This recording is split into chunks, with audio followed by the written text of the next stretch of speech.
गंभीर प्रकार या ठिकाणी सांगली जिल्हा बँकेच्या माध्यमातून काही वर्षांपासून मोठा भ्रष्टाचार सुरू आहे।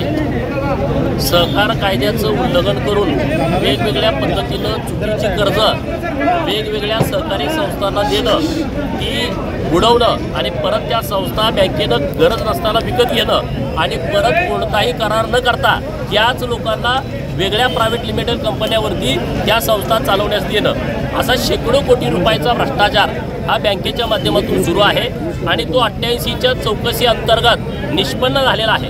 आणि म्हणून आज आमची मागणी आहे सरकारकडं की तात्काळ हे संचालक मंडळ बरखास्त करावं, मागचं संचालक मंडळ आणि हे संचालक मंडळ यांच्यावरती गुन्हे दाखल करावेत, त्यांच्यावरती जबाबदारी निश्चित करून त्यांच्याकडून त्या सगळ्या कर्जांची वसुली व्हावी, कारण तो सभासदांचा पैसा आहे, शेतकऱ्यांचा पैसा आहे आणि त्यांना तुरुंगात टाकावं आणि एक चांगला प्रशासक अधिकारी हा जिल्हा बँकेवरती नेमणूक करावा, अशी आमच्या आजच्या मोर्चाची मागणी आहे। कवठे मंगळ असेल, जत असेल किंवा आटपाडी असेल, ठराविक नेत्यांना कारखाने बघा, कवठे मंगळच्या कारखान्याचा विषय तुम्ही समजून घ्या। त्या कारखान्यानं साखरेवरती कर्ज उचललं होतं आणि ती साखर बँकेच्या ताब्यात होती।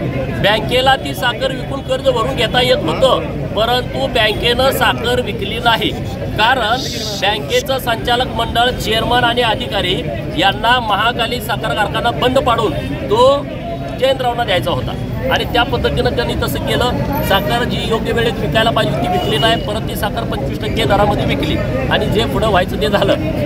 जतचा साखर कारखाना त्याचाही असाच प्रकार आहे। जतच्या साखर कारखान्याच्या बाबतीमध्ये आता लोकांनी कागदपत्र सगळी काढलेली आहेत, त्याच्या बाबतीमध्ये सुद्धा हायकोर्टामध्ये जायची तिथल्या सगळ्या शेतकरी सभासदांची तयारी आहे। दुसरा विषय, वसंतदादा कारखान्याला जे कर्ज दिलं ते त्यांनी त्यांच्या खाजगी लिमिटेड कंपनीवरती वर्ग केलं, तारण दिलं नाही बँकेला। तारण पहिल्या ज्या दिवशी कर्ज मंजूर केलं त्या दिवशी तारण दिलं नाही। तुम्ही 25-25, 40-40, 50-50 कोटीची कर्ज ना तारण कशी काय देत आहे? आमच्या शेतकऱ्याला 1 लाख रुपये मागायचं म्हटलं तर 2 महिने तुमच्या हेल्पाट घालायला लागत आहे। 3 वेळा तुमचा इन्स्पेक्टर आमच्या शेतामध्ये येतोय, तिथं ऊस आहे का, कापूस आहे का, डाळिंब आहे का, द्राक्षे आहे का, आणि मग तुम्ही कर्ज देताय आणि इकडं तुम्ही 50-50 कोटीची कर्ज विना तारण देताय, तर मग तुमच्यावरती गुन्हे दाखल झाले पाहिजेत ना, तुमच्याकडून ती वसुली झाली पाहिजे।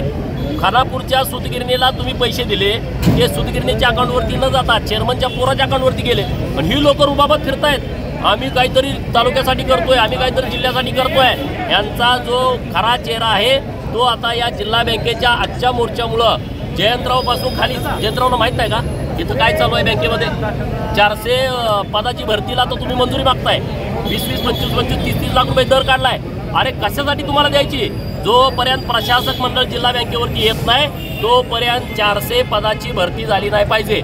मागं जी भरती झालेली आहे ती बोगस कागदपत्राच्या आधारे काही लोक कामाला लागलेत, त्यांच्याकडून 20-20, 25-25 लाख रुपये चेअरमननी घेतलेले आहेत, त्यामध्ये मोठा भ्रष्टाचार झाला आहे आणि ते आता 88च्या चौकशीमध्ये सिद्ध झालं आहे। आम्ही आरोप करतोय म्हणून नाही, मोठा फर्निचरचा घोटाळा आहे, सगळं जे रिन्युएशन सुरू आहे जिल्ह्यामधल्या बँकांचं त्याचा मोठा घोटाळा सुरू आहे। ATMच्या मशिनी खरेदी केल्या, नोटा मोजायच्या मशिनी खरेदी केल्या, एक ना अनेक विषय आहेत आणि त्यामुळं आमची मागणी आहे, जोपर्यंत संचालक मंडळ आहे तोपर्यंत इथं असंच चालणार। एका सभासदाला तुम्ही 50-50 लाख देत आहे, ज्याची गावामध्ये 1 रुपयाची पत नाही, पण तो संचालकाचा जवळचा आहे, तो संचालकाचा कार्यकर्ता आहे, संचालकाचा पाहुणा आहे, म्हणून तुम्ही 50 लाख देणार? हे जे अनागोंदी सुरू आहे त्या विरोधात आम्ही आवाज उठवतो।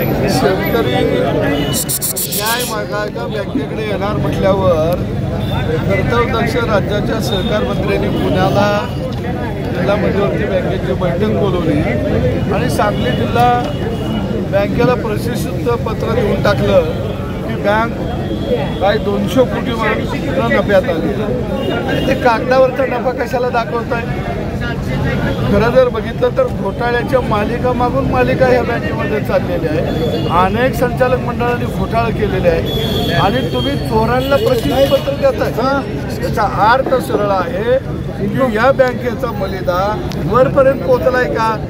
आणि म्हणून खऱ्या अर्थानं शेतकरी उपाशी आहेत आणि या ठिकाणी संचालक मंडळ उपाशी आहे। म्हणून आम्ही मागणी केली की आता राज्यातल्या कर्जदार शेतकऱ्याला मताचा अधिकार मिळाला पाहिजे, त्याशिवाय बँकेची लूटमार थांबणार नाही। शरद पवारांची पण टीका केली आहे की तुम्ही सहकारी संस्था लुटारू म्हटलेला आहे किंवा यशवंतराव चव्हाण साहेब, वसंतदादा पाटील, बॅरिस्टर विठ्ठलराव गाडगे, विखे पाटील साहेब यांनी या राज्यामध्ये सहकाराचा पाया रचला आणि शरद पवारांचा राजकारणाचा उदय आणि सहकाराचा आस्त एकाच वेळी सुरू झालेला आहे आणि हे सगळी पिलावळ त्यांचीच आहे. पूर्णात पहिलं वळू सोडावी तशी शेतकऱ्यांच्या पूर्णामध्ये ती वळू पहिलं पवार साहेबांनी चालायला गेली 50 वर्ष सोडलेली आहेत.